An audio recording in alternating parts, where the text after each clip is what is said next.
All right, I got something I want to talk about. Barrett Jackson and car auctions. These forms of entertainment on TV is not a legit form of the classic car market. Did y'all see the Chevy truck that's going around on the internet that sold for $150,000 and has cracks in the seams of the where the roof meets the doors and that kind of, the roof meets the cab and that kind of thing. I've worked on one of those trucks. There's videos of those trucks on my channel here. You got to do a lot of work to get those seams clean. $150,000 and this thing's got paint flaking off of it. Did these fools with all this money, more money than brains, go and check the car or truck out before they bid on it? I don't think some of them do. I think they come into the auction and they see a cool car or a cool truck and they got a cup of courage in their hand and they got the big ego and they got the camera in their face and stupid things happen. That's the only thing that makes any sense. But that right there, that cup of courage that they carry around, the more of it they can drink, the more stupid they get with their bidding. I know some of them go home, and I know a lot of these people's got plenty of money. And they're filthy rich. So, you know, they can throw 100,000 out there like I can throw $1. But they think, man, I didn't really look at this thing.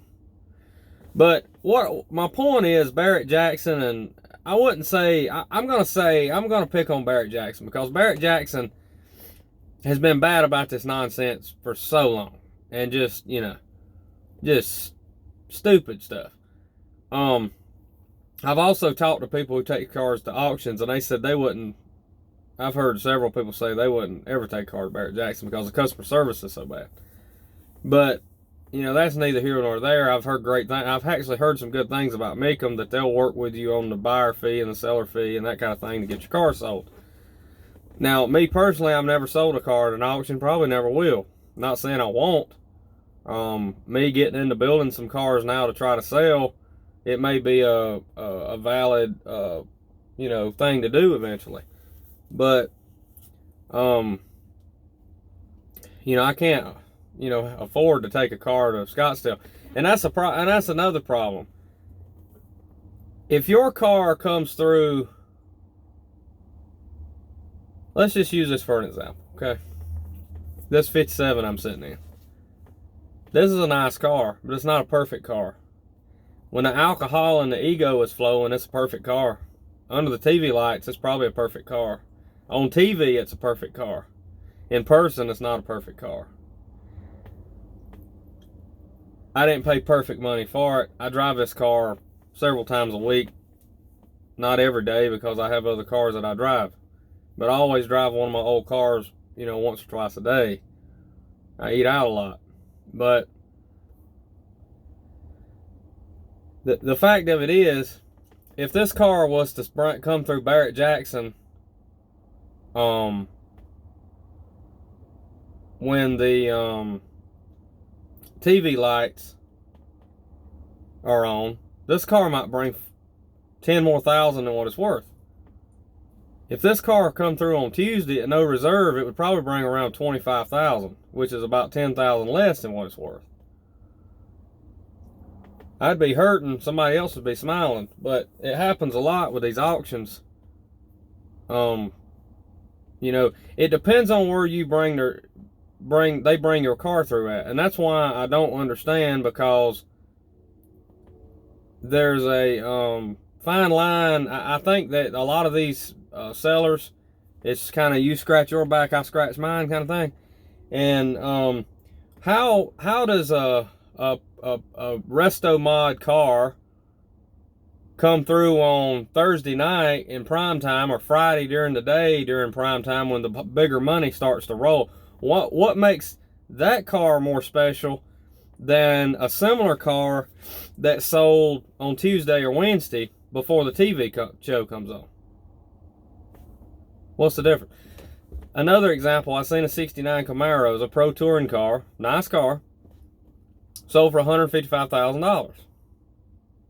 You can build two of them cars for what they sold that one for. Two. You could build two, maybe three. If you shopped around and you know, started with, you know, you probably couldn't build three just like it, but you could build three very similar cars. I go to a lot of shows. I go to the local cruise-ins. I go to swap meets. I go to Daytona Turkey Run. I've been all over. I've looked at thousands of cars. I've probably looked at millions of cars in my life. I see the crazy for sale local prices. The fact of it is, that same car that sold for $155,000, I see for sale at Pigeon Forge at the Rod Run for $69,500. Yeah, that's a lot of money. But my point is, you know, some of these cars have $25,000 drivetrains. They have brand new LS9 engines and, you know, independent rear suspension, and they spend a fortune on just a drivetrain.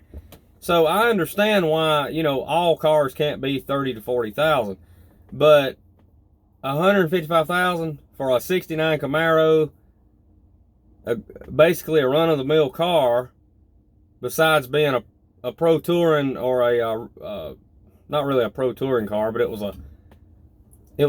a modified car, modernized car. It's not that expensive. So my point is, if you go to one of these auctions, I would like to go eventually, but you know, to one of these, I would probably rather go to Mecca myself. But you can get some deals at these auctions early in the week. There'll be cars selling for way below market value. And if you had $100,000, you could go out there and load up a car hauler. You could bring your cars back to where you live and make money.